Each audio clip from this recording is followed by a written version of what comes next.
Hey, where are we now? Well, and what's happened? First day, Victor was pushed back. Second day, he had a successful attack up on the hill. Fourth Corps came down and successfully took Pahar de Vergara. The French have won this game. A lot of players would just put it in their pocket. A lot of players would say, as the Allies, I don't think I can win. Let's stop.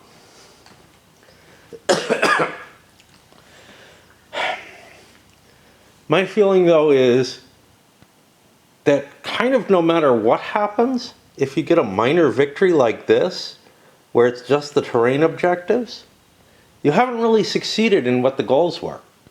What was the Allied goal? Well, probably their best goal is withdraw from the area, whether they win or lose. Historically, they won a minor victory and withdrew from the area. Their supply lines were too long. They weren't going to achieve the major goals of their campaign. They knew that by this point before the battle. And the fact that they caused some additional losses to the French, that's great. But, you know, probably didn't matter too much in the long run. Now, that's almost exactly the same result that would occur if I stop the battle right now. The Allies are still going to withdraw. They withdrew after winning. They're going to withdraw after losing, right?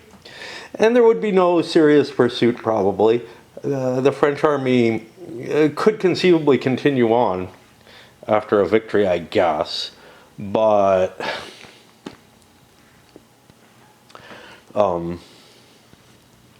it seems unlikely. It seems like a fighting withdrawal over various terrain features as the Allies fall back on their supply sources would be successful. And they have another army in the area. However, if the French can manage to destroy one of these forces, especially the British force, which is probably hard to replace, the Spaniards, they kept putting out more and more armies, right? They had a ton of national will, even if not a lot of, time for training and whatnot. So they were putting lots of poorly trained armies in the field. This one supposedly is not supposed to be as bad as some of them. Well, it's pretty lousy still. So after some soul searching, what I decided is I'm going to attempt to bring Fourth Corps around and slam the Brits from behind. This doesn't do me a damn thing in terms of victory points for terrain objectives. But there aren't a lot of those left. There's like 4 left. 3 for the town and 2 for this, maybe 5. Yeah. That's all that's left on the field. You know, that's what this hill was worth. But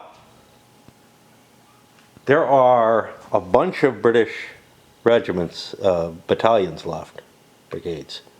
Let's just try divisions, corps, army groups.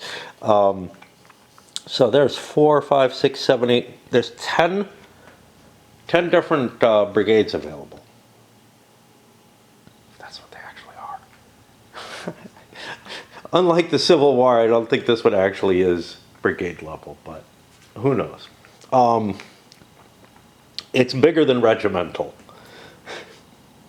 It may be a little fuzzier than in the others.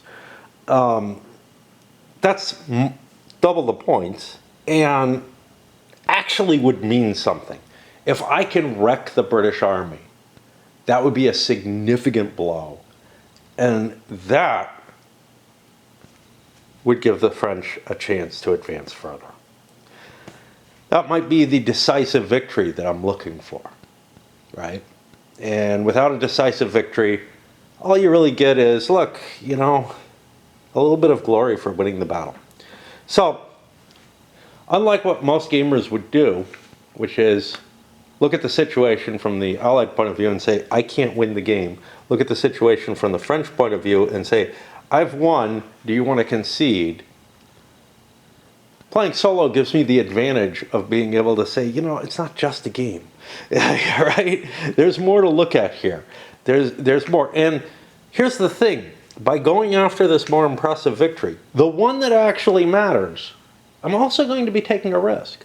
There's a possibility that the French will be exposed in such a way that the Spanish can fall onto them or whatever, and more will happen. More could possibly happen.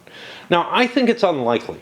These tactical systems in the gunpowder era generally don't generate really, really decisive battles the way the great battles of history do. But that's where we're going to go. Didn't explain so much about what has happened, because I think the biggest decision after the French won the game, right, is now what? You know, do we go for a glorious victory? Okay, so I ran into a bit of a problem here at 1:30. And French First Corps is going to be recovering their one unit. Everything else is too close. Moved some artillery in place. Fourth Corps can largely recover everything.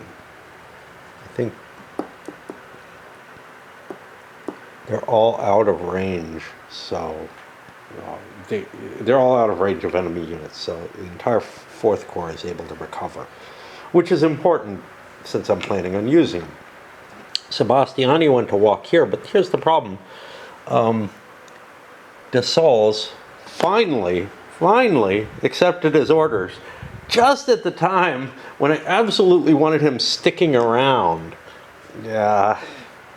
And, you know, I was going to cheat and move him a hex or whatever. Something.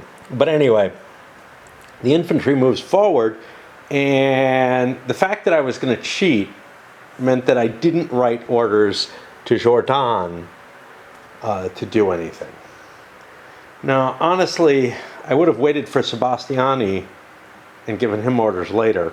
I wanted Dessalles to be down here, but instead Sebastiani is going to be here. I'm going to try to recover what I can. I may end up devoting this, he has very few hits. I may end up devoting something like this first division. I don't know. See, the first division's most of the force. It has almost no stragglers. So the second division is tiny. I could leave that in place at Pajar de Vergara. It's not enough to hold the line, but maybe it's enough until the Soul gets down there. Whatever. And then I could actually send some orders and get some cav in the area as well. I may actually, because I'm going to have to go through the woods here, dispatch the cav to help defend back here also. But yeah, this was kind of I got foiled by my cheating, right? Because if I wasn't cheating, I would have to issue orders to Jourdan, and then he'd just chase the souls down and make him do his orders. So teaches me a lesson. So on the British side, other than recovery, Wellesley goes up and gets Payne or whatever, his cav, brings it down. I'm going to move it into a position where it can kind of secure the flank a little bit better. Way out here wasn't helping me at all. In fact, really meant I was without cav. This could swing around and be a threat. And I swapped a unit. As long as I keep the commander bolted down where he is, I can move another unit into his place.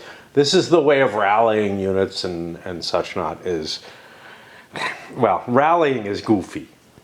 But in this case, these are particularly, I don't know who this is. Von Langworth, something like that. Those were beaten up and wrecked, and I had a unit that was fresh, well, that had no stragglers left and is not wrecked to replace it. I was just going to reinforce, but then I realized, wow, that thing's wrecked. And otherwise, rolling and producing, we got the one unit that was not on the board, and I guess we go on to the French. No orders or anything. Wellesley is so powerful at controlling his army. Unless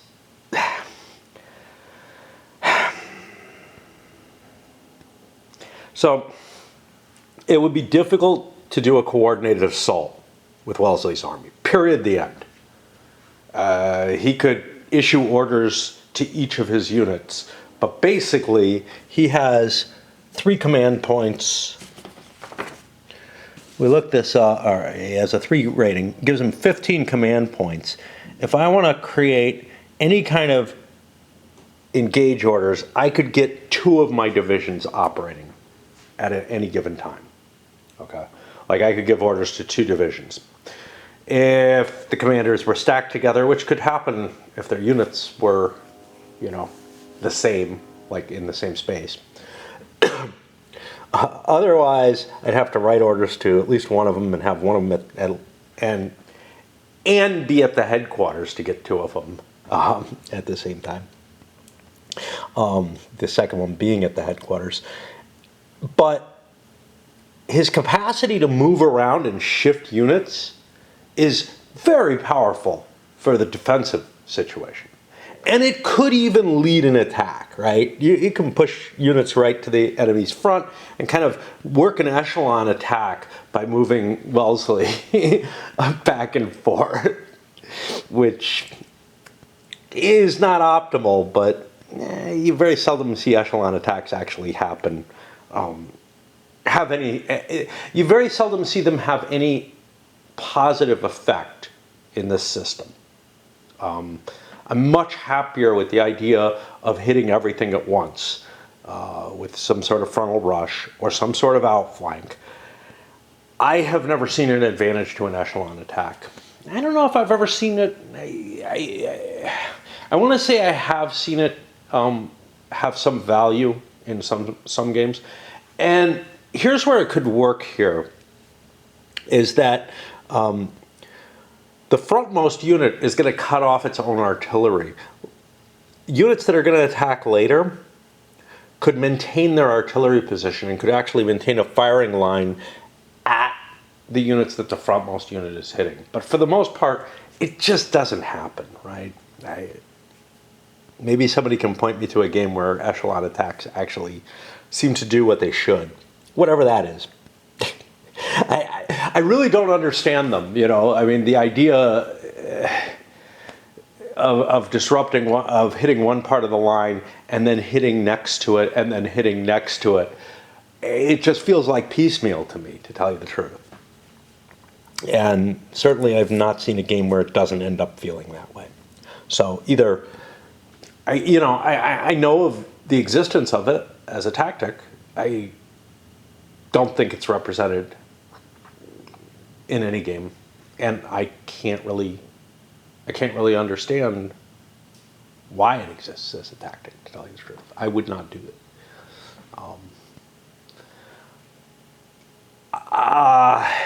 It does secure one of your flanks, so you're not going to be outflanked right away. So it may allow you to develop things a little bit more solidly. I don't know. I've seen it happen accidentally, and I guess I've babbled for no good reason, so let's go to the French. Joseph, with his big 0 rating, only has 7 points, which means he can basically issue a command. And in fact, they could have simplified this. This is the old system point rating, but the old system had an additional feature in it, and I think gave more points.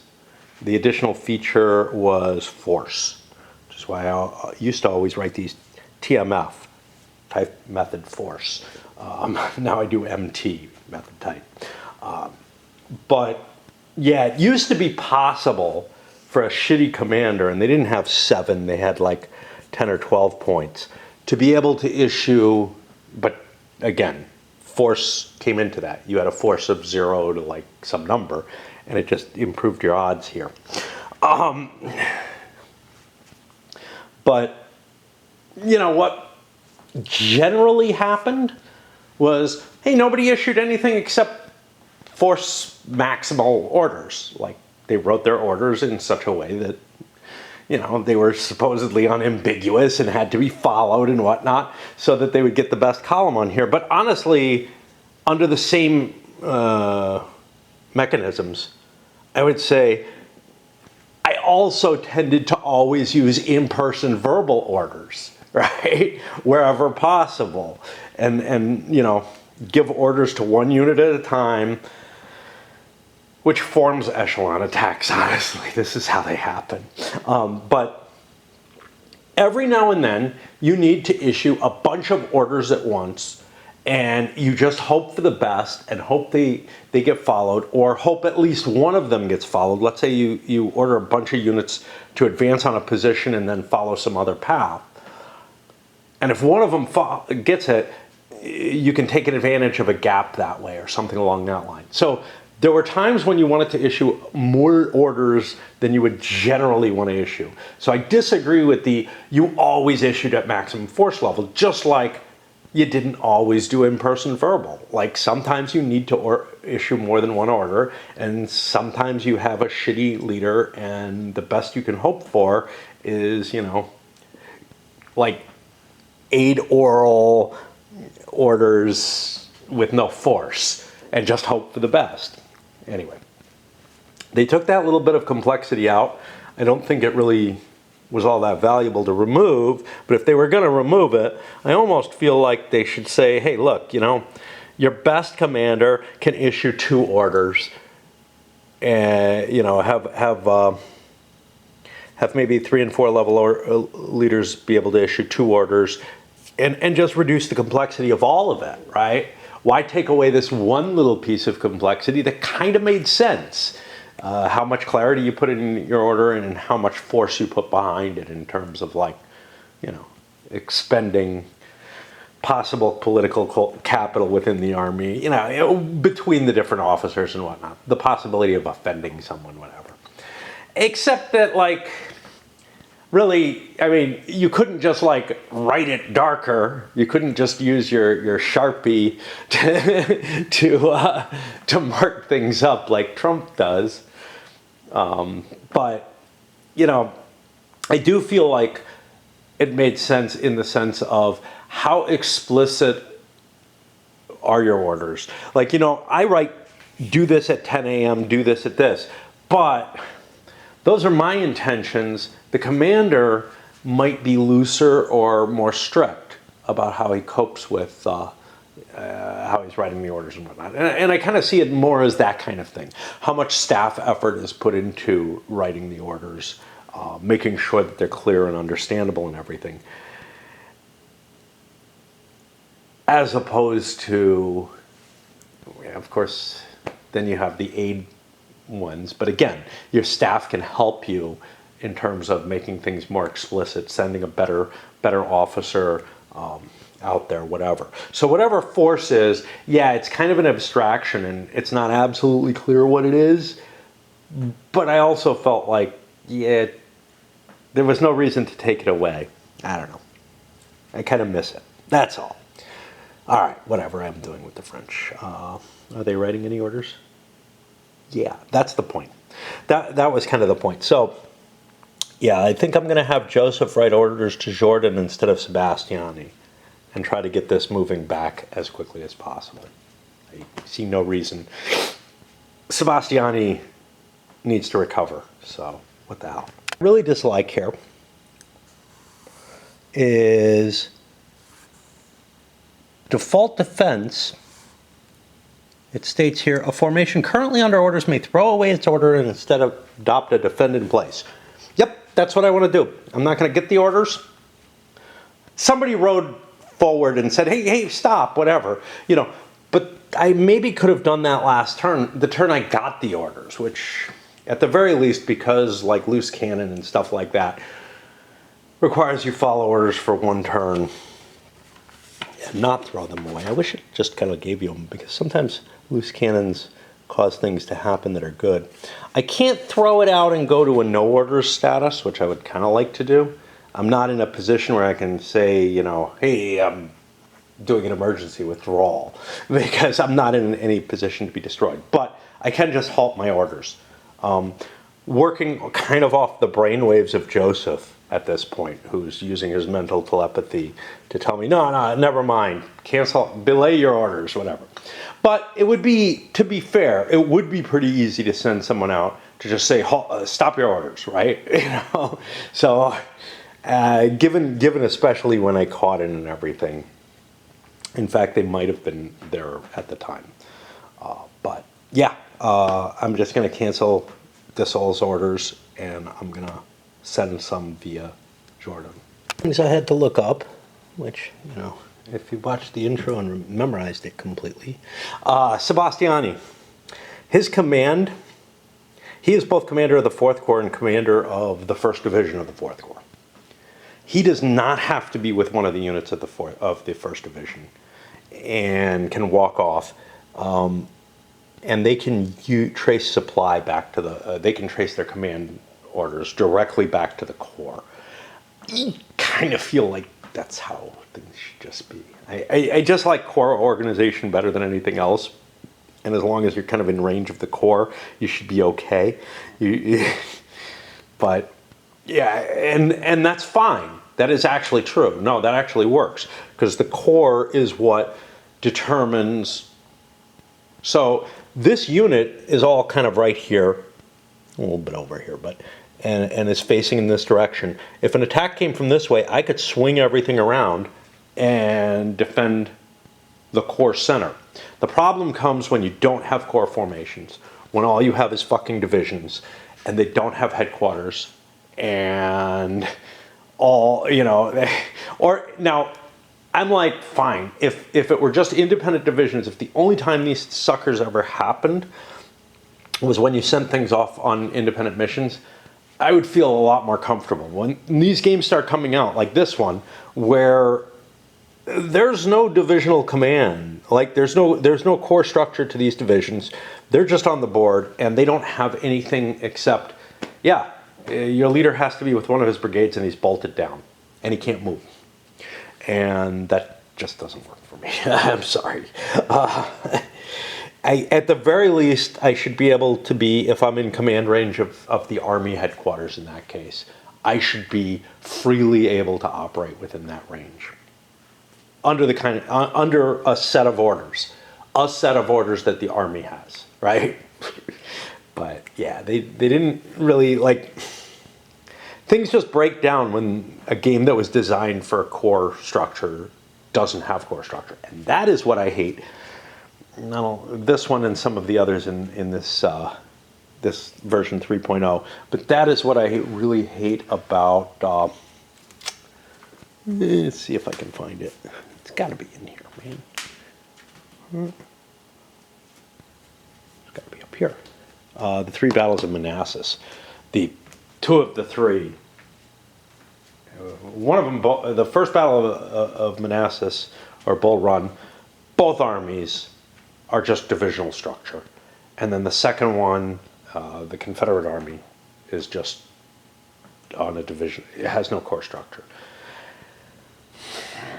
When it really should have a wing structure, and it should have commands. Yeah. And it makes this kind of mess all over the place, and it just really grates on me, and I cannot stand the games of this series that don't utilize a core structure. This one has the magic of Wellesley, who can run around and make everything good. But yeah. So there's an interesting situation going on here. There's cannon here, cannon here. This one can't really see anything. I was kind of an idiot when I unlimbered there. I should have put up on top of the mountain, right? Not. So this is kind of weird. It's like,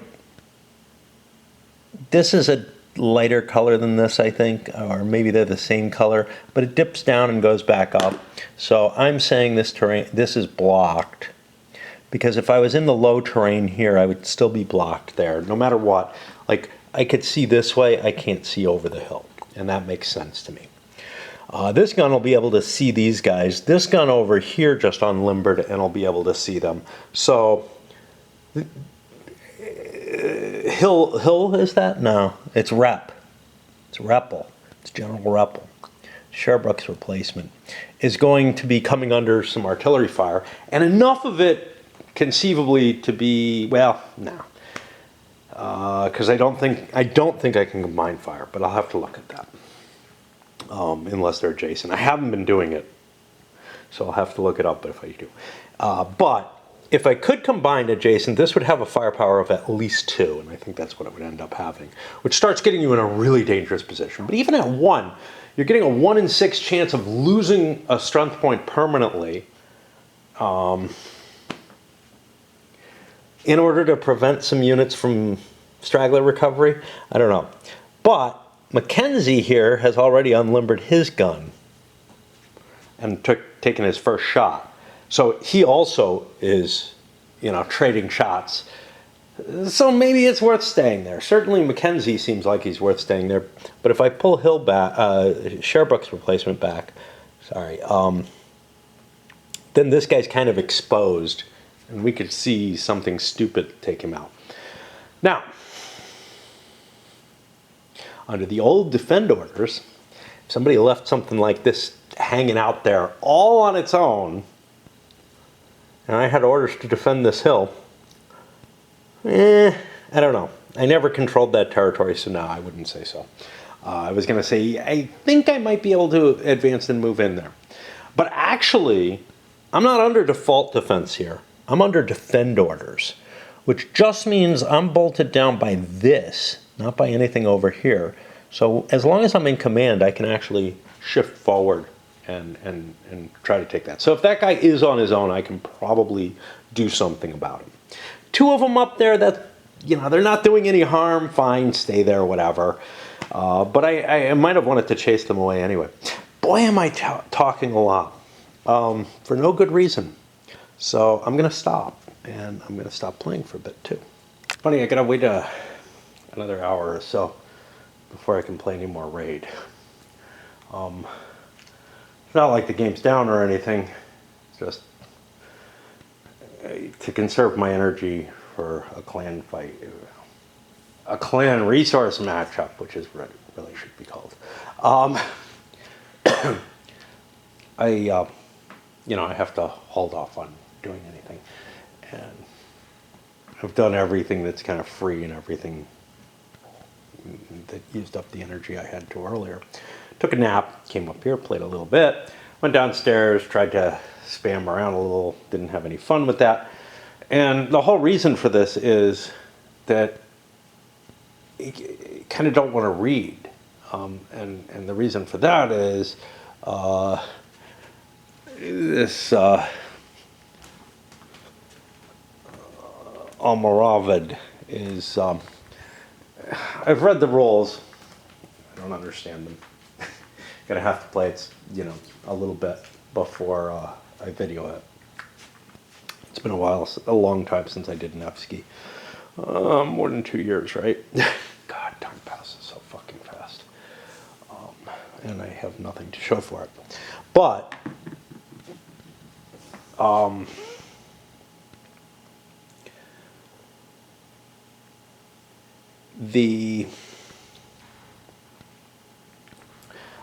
I'm reading the playbook and historical analysis, and I waded through all the historical stuff. Tired, it's hard going because it's all different. There's all the Arab names. I'm not familiar with the Spanish kings of the period and the lords and whatnot. El Cid's in it, of course. Referred to by a different name most of the time, but that's okay. But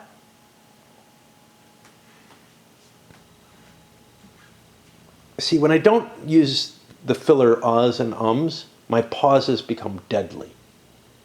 Like, my brain doesn't work without those filler words, or filler noises, or whatever you want to call them. But anyway, now I'm into reading all the cards, which is in the book, and the notes on them, because I feel like that's actually kind of important to at least have some view of, unfortunately. But they just don't, they don't interest me at all. And wading through both the rule book and the playbook has put me in a position where, like, the book that I was reading, which I was kind of enjoying, but it's not fiction, so it was slower going as well. has just ended up neglected. Just sucks.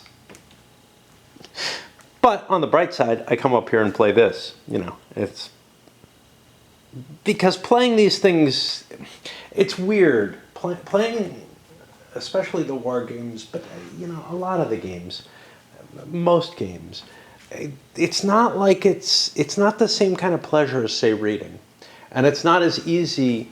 So reading is very easy. It's more pleasurable than being on the computer and doing shit to play a board game. But it's not as addictive. Like, just being on the computer is very easy. Reading is very easy, but very pleasurable. More pleasurable than gaming. But, so anyway, I have to drag myself up here a lot of the times. But right now, the reading's out of the question. I'm not enjoying, like, I'm not addicted to videos on the computer, particularly right at this moment. And raid's a no-no. I could snooze. That's usually how I read, right? I lay down on my bean bags, get them.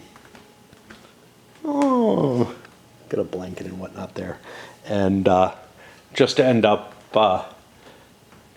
because it's more comfortable than in bed for reading. For sleeping, it's more comfortable in bed, but. And then I just pass out after I read like a page or something. So, depending on what I'm reading, right? With the playbook, with the Almoravid, the rules, the playbook, it's about a page. With the nonfiction book, maybe 2-3 pages. When I'm reading a novel I'm enjoying, the book goes. I go through the book, you know. I just go through it. I may take a nap in between, but I just read. Side 2 p.m. Wellesley put the calf up here. Shifted this division a little bit, and then ran back. Now this is still in range of these guns. It didn't really help in terms of getting me out of the firing zone, but I feel like it's a more solid position. I'm willing to give some ground up. And De La Cuesta finally granted access to his troops and sent them on their way with some cannons. These guys unlimbered their guns to defend this little clearing here. And a bunch of recovery attempts, almost all failed, but one was very successful. And that's about it. And you can see, I mean, remember, things were around here when I was saying call things off, right? I mean, time just slips away very quickly when not much is happening. The turns churn around, orders don't get accepted, they don't get written, whatever. I don't know. Maybe I wasn't back here, maybe I was over here. But still, you know, the hours just churn by, and it's going to come to the point where there's just not much time left. And that is the nature of these games. The problem I have with them, like on the bright side, I feel like, I'm not so sure with the Napoleonics, but with the Civil War stuff, that they really represent, and I think the version 3.0 does it with the Napoleonics, but they really represent the way the fighting kind of happens. You know, it's sporadic, little bits here and there of really intense fighting, and then maybe some skirmishing and stuff and artillery fire. But for the most part, most of the day is not spent just fighting. Now, if you play the old Terrible Swift Sword there, or the other GB ACW games, including the chip pull ones, they don't solve the problem. You have like near constant engagement. As long as troops are capable of fighting, they will keep rolling in again and again. And, you know, I end up with like twice the casualties at Gettysburg that I'm supposed to off of that. Now, Thunder at the Crossroads, right next to it there, still gives me too many casualties, but I feel like that's just my bloody mindedness more than anything else. Like, I feel like the system could represent, maybe with better play, could manage to get the casualties about right. Also, you know, I don't know. You got to count the casualty boxes. They say what they are, just like you got to count the casualties in TSS. But you know, in TSS, I move Mr. Death along as to how many actual killed there are. Is it differentiate between killed and wounded? I don't think so. But yeah, the total casualty count just gets into the ridiculous numbers. The units are barely capable, you know, some of the units have a couple of strength points in them when they were like 8-point units or whatever, but they've just been brutalized so much. But the point is that you can rally them and throw them back in, and you can rally them and throw them back in. Sure, there's the feeling that these units can't really handle much more. Just like there's that feeling, you know, when you start getting broken units here. But beyond that, yeah, they're going to come in, they're going to attack, they're going to rout. You know, but maybe they can defend because they get extra fire. So you put them on a defensive line, and because you need them, and they get attacked, and then they take more casualties. And what ends up happening is that you just keep recycling, you know, these units, and they just keep getting mauled and mauled and mauled. The difference is the orders. The fact that the orders take so long, you know, a situation takes forever to develop. You'd never see a game of Terrible Swift Sword where somebody pulls a long street, right? It's not going to happen. You will see that in Thunder at the Crossroads. Now the difference is, yes, still I get higher casualty rates, but I think it's my propensity to churn units and push them too hard. All right, let's see if we can get another turn in. French side, no orders are taking place. And by the way, just as a point of reference, I've got orders that I gave at, I gave to Jourdan around 9:30 in the morning that have not been executed yet. I've been rolling every turn, right? Just hasn't happened. Meanwhile, Jourdan himself is on a D5, so he's not going to set off and talk to Dassault until then. I set up Sebastiani's orders to be reliant on Dassault getting into the general vicinity of Payard de Vagara, so I can get out of there, right, you know, so that the line's not completely gapped before he launches his attack. And now I'm going to give Victor conditional orders based on Sebastiani.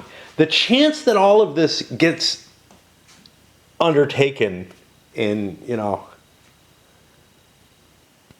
5 hours is really, really low.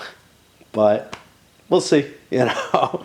We could just be here, and this is why I kind of wanted to call it, because we could well be here, or I could be, and you listening to my stupid stories and personal life shit for, you know, many, many hours,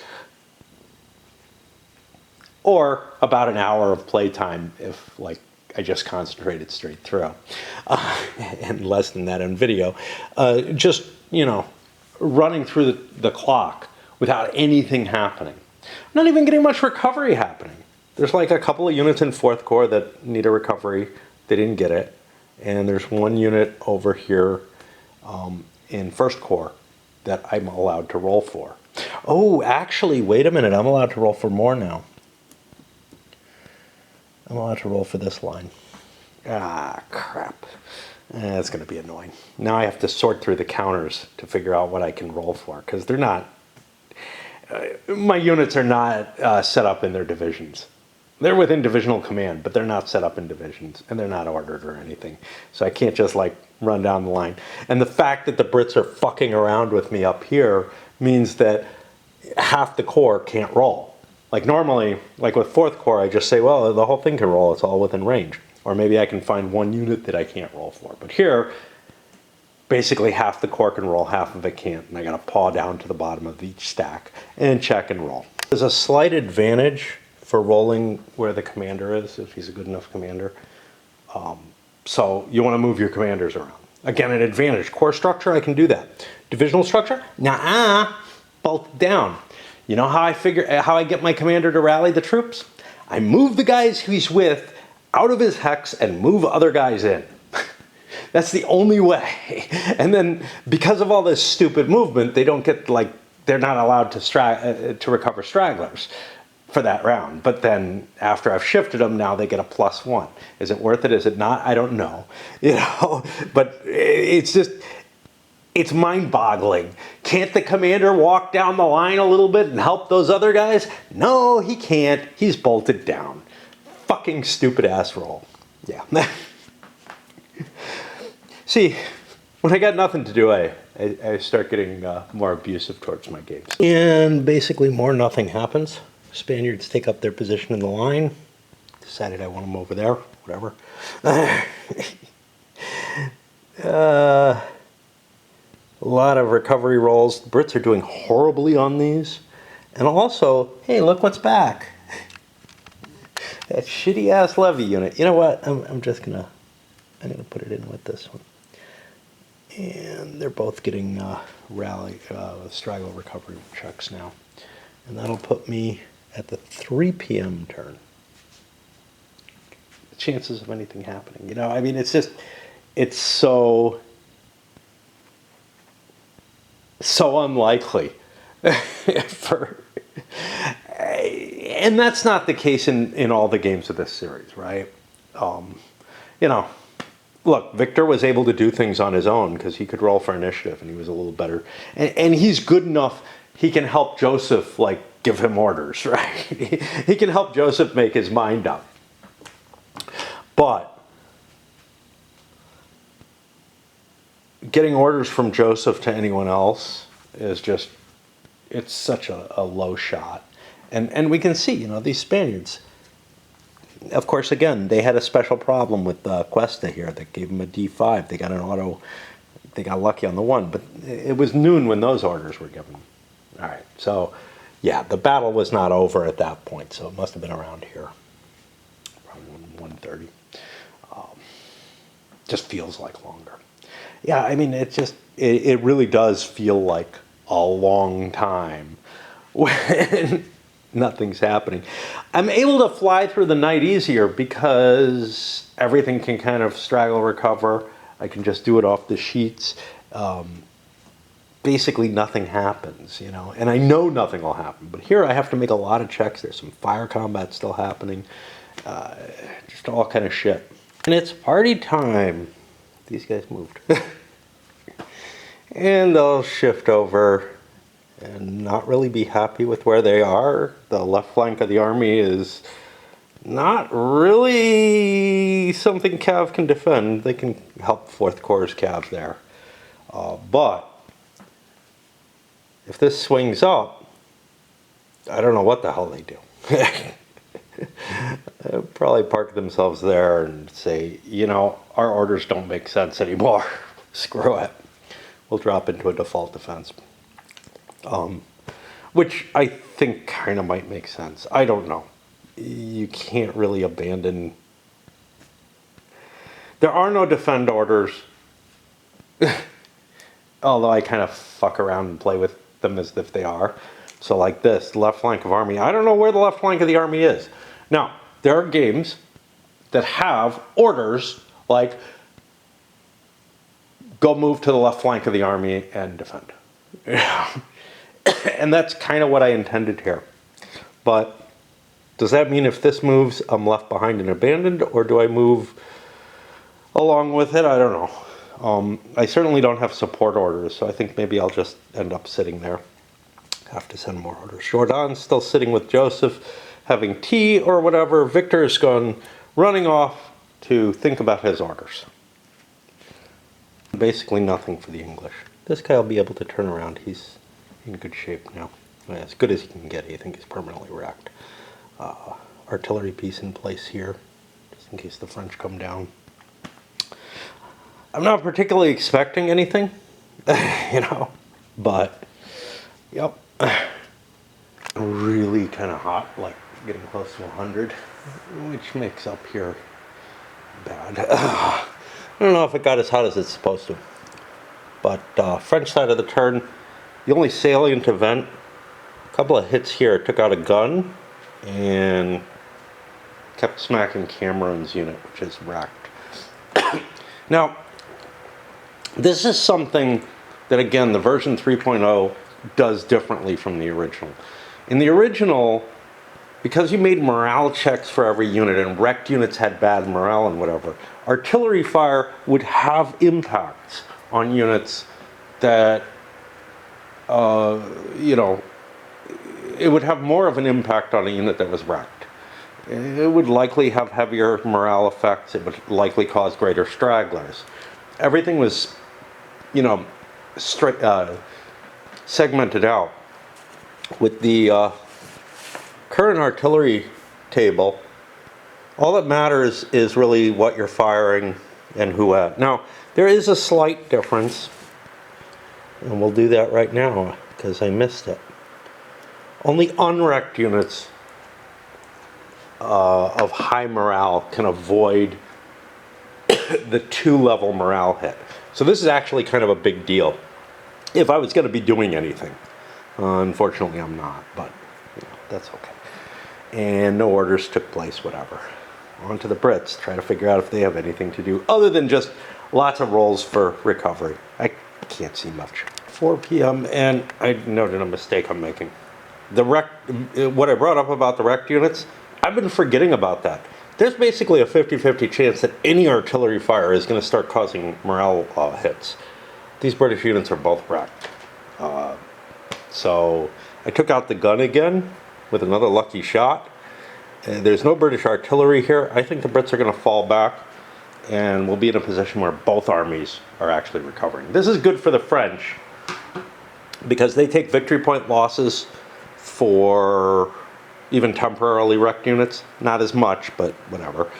And if I want to launch an attack with the First Corps, and it does have orders to do so, essentially, to try to catch the pincer, you know, bring that hammer down a little bit, or bring the anvil down a little bit closer, so it's a little easier. Then I absolutely need my units to be kind of fresh. Now, the only ones that aren't are the ones that are recovering. I mean, not fresh, but I do have units in first and second division that are close to breaking. Third division was wrecked, and it may not be anymore. I recovered just one. Yeah, I'm okay. But yeah, I think on the Brits' turn, they're going to start falling back because this is no good. I'm in a bad situation. And I would have noticed that had I done it earlier, the losses would be about the same because I would have noticed the problem and fallen back earlier. The only thing that's different is the French would have gotten some recovery rolls. I really don't want to put British units out into the artillery line anymore. I want to get behind the woods. Of course, there's some danger. Wait a minute. 1, 2, 3, 4, 5. On the other hand, I may have been missing an artillery shot. That's a heavy gun that I just set up there. Yeah, that would get a point. So I'll start rolling for that as well. We'll call it even. Second turn in the row, the British have gotten an event. The first one didn't matter at all. It was, it wasn't cav recovery. The delay reinforcements. But this time we got a heat, and that just pushes us over to here, and we do a British turn up there. The time just, you know, it's not like there's any fire happening or everything. Everybody just took a sit down. And things did not go well for the British. Those stars are from the day before, as per this. Fell back. Yeah, those extra morale penalties. A plink shot. Again, 50-50 chance, even here on the less than one table, but I'm on the one table, would cause a morale hit, and that unit just went flying back. I'm not used to this. I'm used to, I forgot that Spaniard gun. Okay. I'm so used to not thinking it exists. or is able to fire. It's getting so damn late in the day. Like, it just feel like the orders, even if the orders kind of go through, the game ends at either 8 or 8:30, and I could extend it into a night attack, but it just feels like nothing's going to happen. Now, the problem in part, first of all, nobody's accepted their orders, so that's the first issue. Even if I had accelerated and said, hey, 4th Corps, just smash in, don't worry about anything. But I gave it a conditional command. I also gave 1st Corps conditional command, but I wouldn't change that. But there's some reason you might say, well, look, how late it is. Let's get rid of that conditional and just go forward. But yeah, D5, D6, you could spend half a day rolling on those. Just bad luck. I think it's time for me to have a beer and maybe come up at, when it's cooler and do things. It's not that bad right now. It's kind of funny how weather is here. Like here on the hill, it gets really hot coming in through that big window. The morning sun comes in through there.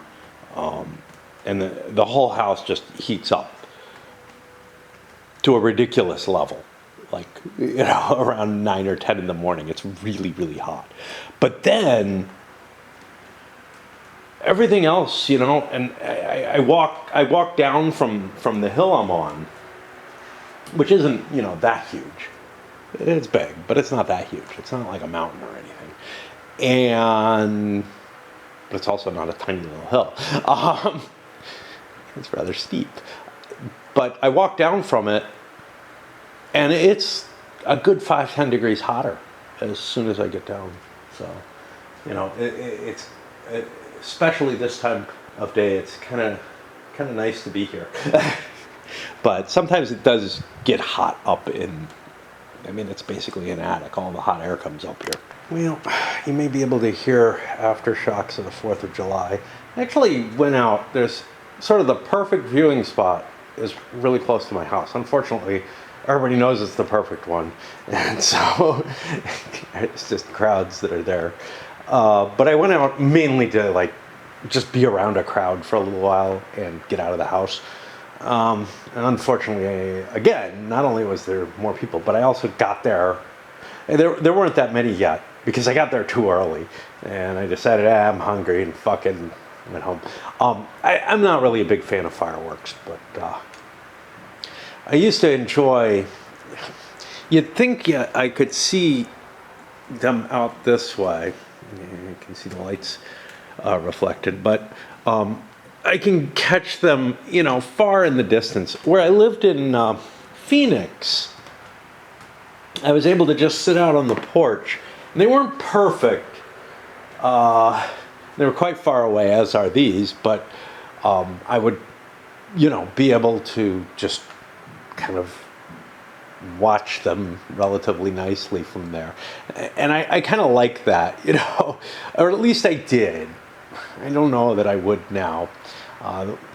Last couple years, I haven't been going at all. In fact, from before, we had COVID before that, and then even before that, I wasn't going, just because I knew it's just no fun. But I think I went one year, not all that long ago, and walked all the way down to the park instead of just to where I was, which is what I tend to do. And then decided, I don't want to be here either. I do not. I like to be around the crowds and whatnot very briefly, and then just, there's nothing here for me. All right, let's get on to the French. 2-rock solution now. I don't know. This one was blowing. It had been protected before. I don't know what happened. Maybe I moved this or something. But we're going to get to see something happen. Both the de Saul's division and 4th Corps accepted their orders. Now, de Saul's has to get down there to within range for anything to happen. Well, no, Dessalles did not accept. I'm sorry. Jourdan accepted. So, no, we may not see anything because Jourdan has to walk there. But at least I get to do something this turn. Okay, and we scared away that last British unit with some artillery fire. Shook this. That's going to disrupt British recovery attempts. Now, some of you, one thing you might be thinking is, look, the Brits, as a player, I know that the French are going to sweep up here. Wouldn't the Brits be considering that? This to me looks like a fairly strong positioning, and with Wellesley being able to move things around, I don't mind it that much. Of course, there's nothing of value back here, which is one of the, hey, why am I up there? But I don't know. If I'm not up there, it makes it much, much harder, say First Corps comes off the hill, for me to repulse them and drive back up the hill, which would swing the victory conditions of the game, So I don't know, but to me, I feel like I built a decent defense for the Allied line. I've got a decent plan for the French. I can look at it and say, well, the French are going to win this one if they pull the trigger, right? That's the big question. Jourdan gets not a bad roll and ends up with a D4 over there for Dessalles, which, probably somewhere around here, right? I should just fucking call it. I really should. There's just not going to be time. But I will extend into night because units will fail their attack stoppage rolls at night. But there's some chance of something exciting happening if a night attack is done. The Spanish cannon here actually is big enough, I think, 1, 2, 3, 4, 5 to be, it better be because I've been rolling for a while. 5 hexes. Yeah, it's big enough to get plinks on those guns there. For good or ill, it really doesn't make much difference, especially if I'm hitting cannons, because they don't count for victory points. All right. Well, now I just sit here for some more. On the French turn, orders were not accepted yet. I was wrong. There's not an artillery there. So I managed to kill some infantry. Well, yeah. I think I marked him as a straggler. Stupid me correcting that. That actually wrecked the unit, which is why there's a shaken marker on there, which prevents the unit from doing a recovery, straggler recovery. Straggler recovery is problematic here. The fact that I'm in range to be shot at, every time I recover my stragglers, I get another chance to be wrecked if I get hit. So I can actually take the M-1, or is it an M-2, off the hit. Let me just check. It's an M-2 off the hit. So he's actually disordered, which is even worse. But I actually take that big hit to my morale, and then,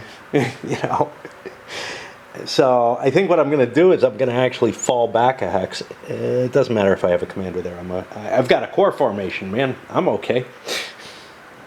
So we're here at 6:30, and I mean, you can see this is ridiculous. I'm going to break for a little bit. We'll see what happens. If I don't start the attack before nightfall, I'm not going to do it at all. When does the scenario officially end? Let's just see, because I don't know. It ends at 9 p.m. Fair enough. The French did not take any new orders. They got a cav recovery event, but it didn't work.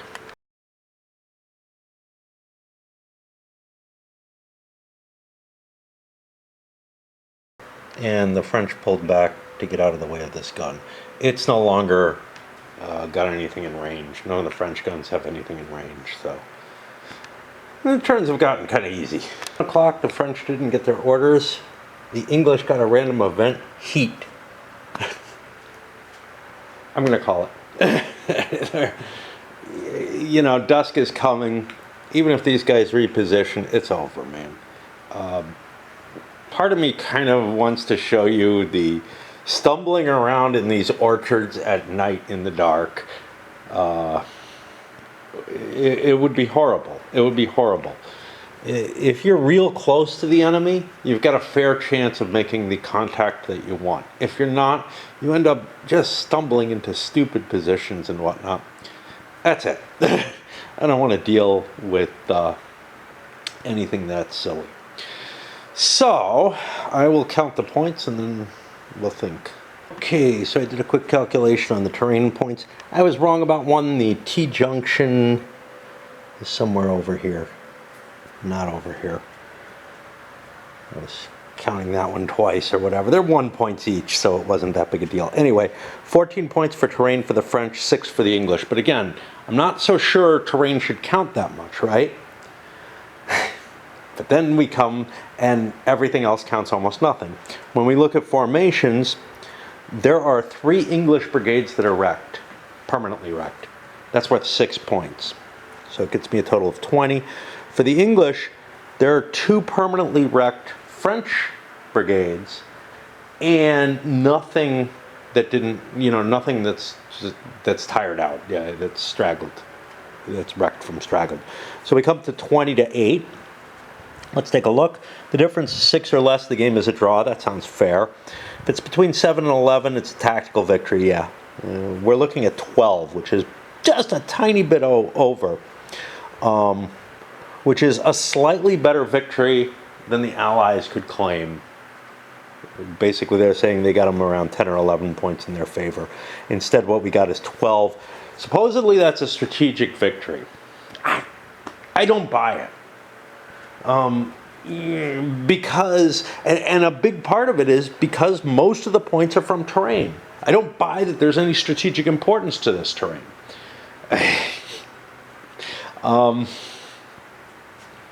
And, you know, it's the same problem you have at something like Gettysburg or many battles where they do terrain as the victory points. It just doesn't really give you the answer, right? What it tells you is, yeah, it was fairly decisive. I took the important space here, right? I not only took half the board, but then I took the hill, and I took this. But there's no way that that's more important than damage that I did to the enemy army. And damage to the enemy army, well, it could have been quite a bit worse. There's no question. Say, had this been able to hit, say, around 1 o'clock or something, this kind of position, and all the orders went off and everything. But Joseph, you know, Joseph's not going to get his orders off. And that's one of the problems with this particular scenario, as opposed to ones where you have like Napoleon in command. You know, Wellington has every capability of being able to deal with his small army and maneuver very, very, very nicely on the defensive.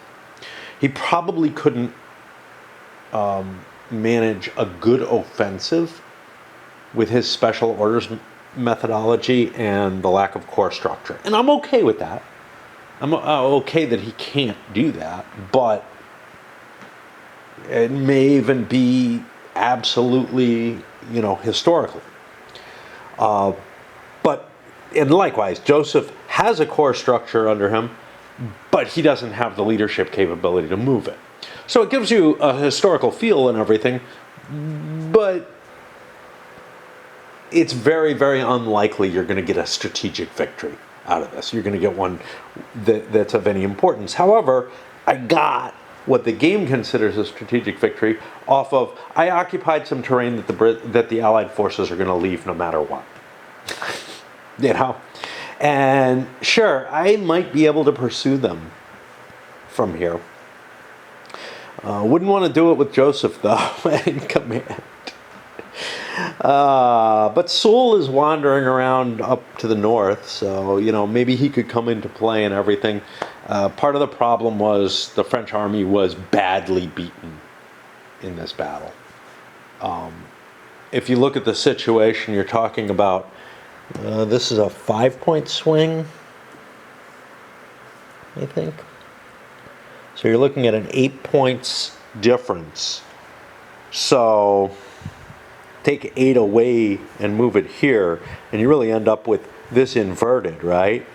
And in terms of losses, the French also would have taken a great deal more losses. And that's kind of the important thing, is that their army wasn't able to keep pressing forward. Because again, I don't believe the terrain matters at all. The problem is, how do you judge, the decision on whether or not you could hold this terrain, whether or not it's good defensive terrain, whether or not you get anything from it. The whole battle revolves around the terrain features, and how do you force the players to play the battle that you want. So to me, there's kind of like two situations here, right? One is the French won the battle. The Brits are forced to withdraw. They leave at night. Not as good a situation as they did historically. Maybe they leave some baggage behind and whatever. And the French are in a position to perhaps continue the campaign. Much, much worse than the historical situation in terms of that. I'm okay with that. It's definitely a significantly better situation than was there. But in terms of, we didn't bring the conclusive engagement to play that the French trap, essentially, was designed to do, right? The intention here was to wreck this army and, possibly push back into Portugal or whatever. Not going to happen, It's just not. This army is in good enough shape, and basically what we had was a less conclusive battle than the historical, a less vibrant one, a lot less fighting was done. However, I'm relatively happy because this ended up like most of these tactical battles do. In terms of maybe I don't agree with the victory points and whatever. I'm okay with the French would declare victory, that's great.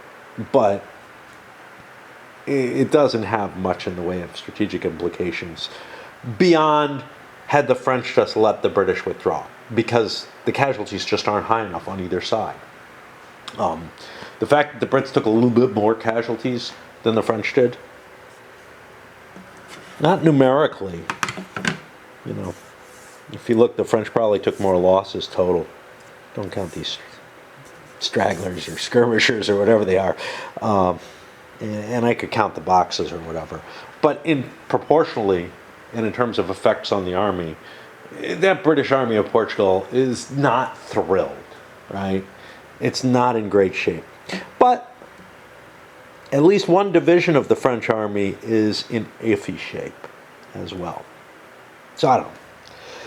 All right, that's that. We're going to load this up, and I don't know if I come to a review tonight. Certainly I'm capable of it, but I got to put the game away and everything. And I got an interview tomorrow, and it's like 3 in the morning.